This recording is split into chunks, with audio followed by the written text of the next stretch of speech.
Raise your hand if you've ever been motivated by spite. Oh gosh, the triangle there is back.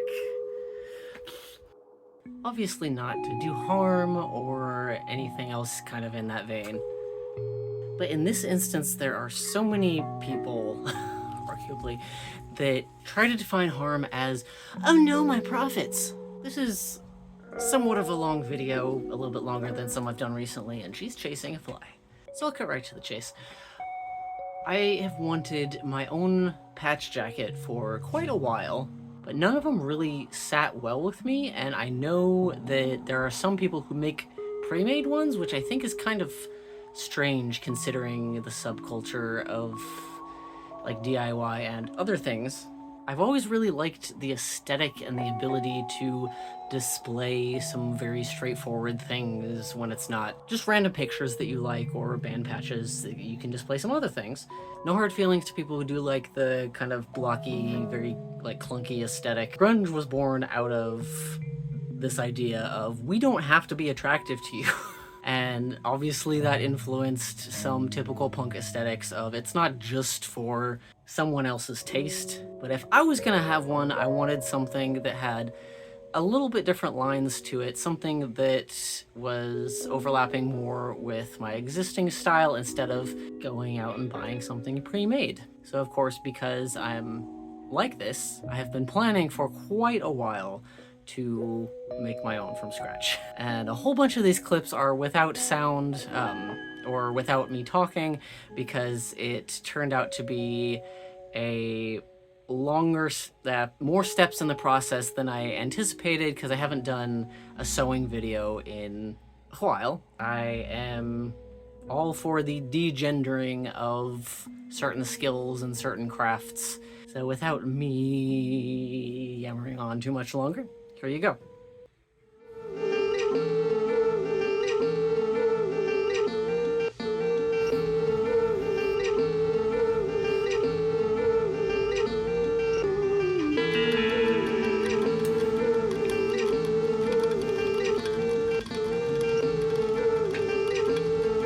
I always want to assume that this might be the first video that someone's seeing this, but for the people who have seen this before, I don't want to rehash literally everything. This is a wonderful way to make sure that you don't need to pull out all those tissue paper packets and stuff, but it does mean that you need to have some tape and put everything together. But this is the free pattern from the website, and it has every single size in it. Versus in some previous videos, I would just print one size and everything, but this is just grab the entire pattern and then you're good. However,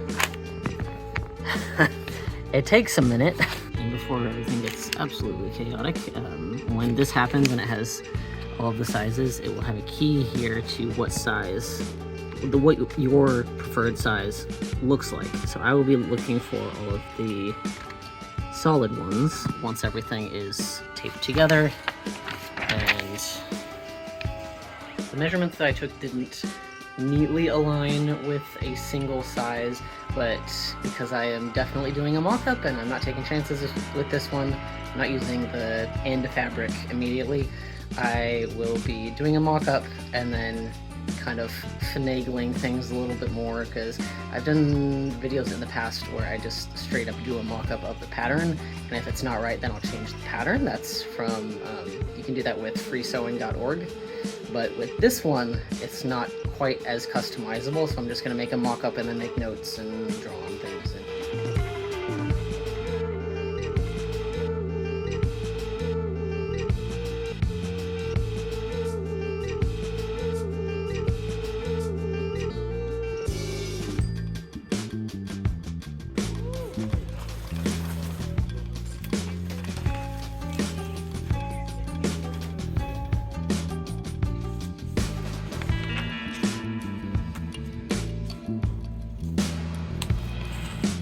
Can't tell, this is a fitted sheet and is 100% cotton.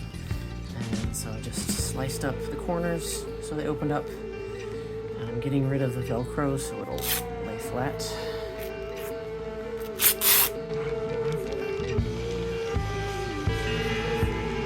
Some people will tell you that you should really do mock-ups out of similar fabric to what you want your end product to be, and that makes more sense when it's like knits or like drapey, satiny fabrics kind of things. Like, you're making a prom dress, you probably want to know like how the feel of it in the end, so that you're reasonably confident going into the real thing. But because this is a jacket, and I am more concerned with how it actually fits, like the ease here, and then if I can move my shoulders around, this will be fine. I don't care. Probably want to keep just to the same type of fabric.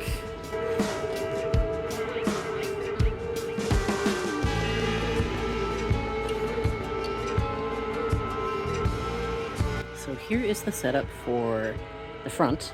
So this is the top yoke, the stuff that goes like over the shoulders, and so this is under the arm, and then the very front, and then the buttons will actually be in here a little bit. And so in denim jackets, like traditional, like if you pick up a Levi's or stuff like that, they have this stripe down the middle, which I really don't like. So what I'm going to try to do is combine these two so it looks more like the back, which I'll show you. I do have a denim jacket, and I have a story about that. I was going to say a very long time ago, but it wasn't that long ago. It was maybe... I'm getting older, so 4 years ago is not that long ago. I purchased this thing at my first flea market, I guess, and attempted to dye it black. It didn't work super well. It got some interesting colors on it. But this is what I mean by it has like the stripe in the middle, which I am very not fond of. Instead, I went just the line down in the front like it is in the back. And the reason that I have this is because I was going to do essentially the same project, but then as it does, life happened and I couldn't afford trying to dye it black again, and then I kind of just didn't want to do it for a while. And then I realized this was purchased at, let's just say, flipper prices. And not all flippers are bad, but I looked in hindsight upon where I got it from with less fondness. Obligatory pocket check. Did I leave anything cool anywhere? Probably not. Anyway.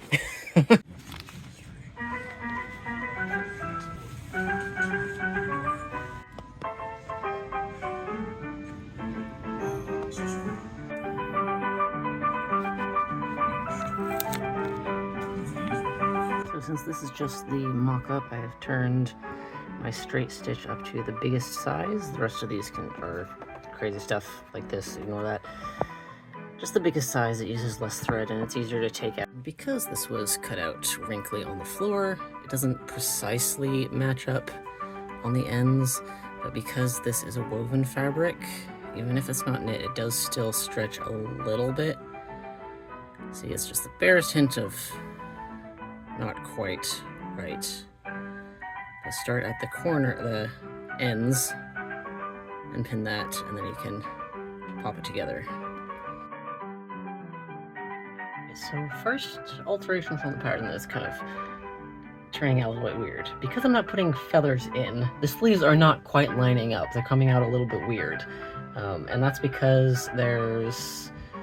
I was constructing it kind of like a shirt, like making a big plus sign, and if you've seen my other video on shirt making, you probably know what I mean.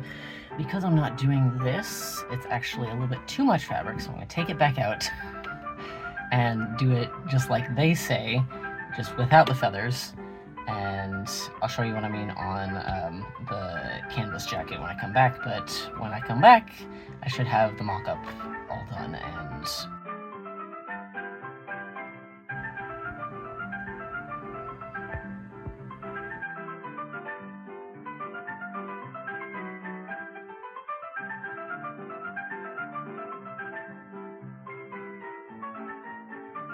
actually done, and I've tried it on, and I had just enough fabric. I didn't do absolutely everything because I know how certain things are going to go, like no cuffs. This is definitely long enough, so I can just do the cuffs on the fly, I guess. Probably going to overlap and be flappy a little bit, but It's nice, it's comfy. And up here, I don't think it's in the directions, but I need to turn this under so that it's finished, because the collar doesn't cover everything, so that there's a little bit of a gap in the front. And the collar itself, I may actually, because the neck hole sits right, at least on the gray one here, I might actually take the points off so it's like a little makeshift mandarin collar, so I can button it up all the way if I feel like it. But overall, very nice.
Over all of the seams, except I'm going to be putting some lining into it, so everything that lining covers doesn't need a flat felt seam, which is essentially if you wear jeans and you see like the double stitching and then look inside, it's actually I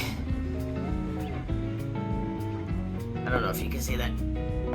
My feet's in colorful socks. It's this self-encased seam that helps it not fray, because there's just nothing brushing against things that would cause that.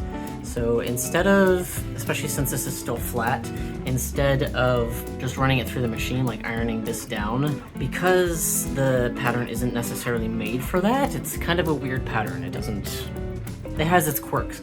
I'm showing you this anyway. You saw me cut one side of the seam in half, and that's because I can then flip it over and pin it down, but then hand whip stitch like these, like so.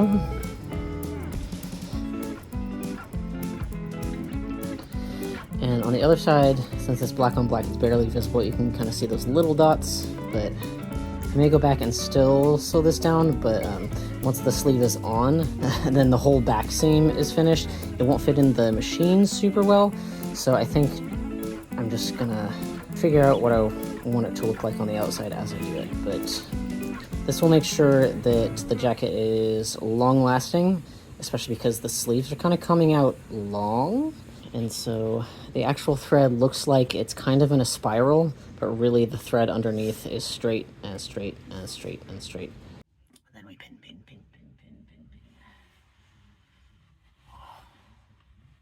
Start at the back where it's open, right about there with the small side matching up, and go all the way around. And if you did the little clipping, the little notches completely ignore those.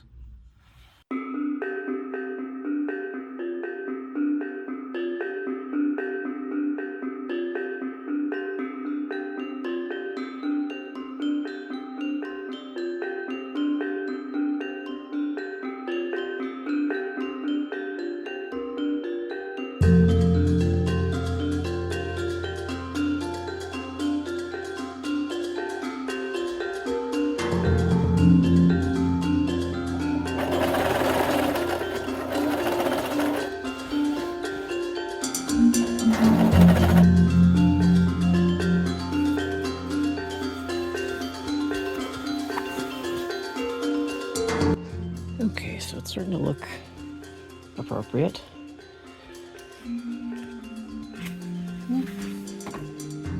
Not too much stuff in here. Case in point. So the last seam before like collar, cuffs, and a waistband is all the way across. And the way that I cut the backs here, they're slightly different sizes, but this still has a little bit of a give, and as long as it doesn't actually wrinkle, then it comes out just fine. And then I'm probably going to do the same flat felled seam in hand stitching there. Probably don't need it across, I might go in a little bit, but I'll come back. There we go. The whole body is finished. It just needs collar and cuffs, and the lining is going to be very fiddly and involve some hand sewing specifically at the sides here. So just the body is going to have the lining here, and then this will be rolled up some. I might need to sleeves a little bit because I like flappy, but not that flappy. Thank you so much for being here. This was intended as a one-off video, but as I said, my time management is not on point all the time, and I also have a couple things this weekend that we're kind of in another box. If you would like to try and finish this one by yourself, the collar and cuffs are very similar to the video that I did on making button-down shirts. The cuffs are a little bit different, but that's only because they don't have like a separate placket, so I'm gonna have to fiddle with that. Finishing the process will come out soon in a part 2, as well as some more hand sewing tips and also putting patches on. I got a back patch specifically because I wanted to make something that went along with it, or I got the color that actually goes along with some of the lining. As always, thank you so much for being here. My goal is not only to make cool stuff that I've always wanted and try out a lot of new stuff, things that are considered traditional skills or highly gendered, and I just don't vibe with that outlook on it. My goal other than that is to give you permission, really. You don't need my permission, but sometimes watching someone else do it and talk about why they're doing it is enough motivation to try new things. Particularly in an age of people defending AI and not understanding the difference between generative AI and, I don't know, I keep thinking about that one that identified cancer cells because of pastries. Look it up, it's fun. You can argue a factory will free up the human race and make life so much easier, and that is obviously that has obviously not been the case so far, and it's not the machine's fault. So what better punk resistance than actually learning how to do things? There's something you would love to learn how to do, and it's something that I don't already have on my channel. Even if it is, I could probably redo the video at this point. I would love if you would subscribe and tell me what that is down below. Might actually be something on my list, or something that I haven't heard of yet that I would really like to put on my list. The more you guys try out new stuff and the more I can put on my list, the more I can give you all of the free walkthroughs and free mistakes and free visual aids, because not everybody learns all the same. I do have a hefty list of things that I need to do both on YouTube and off, so I will say goodbye here, and I will see you in the next one.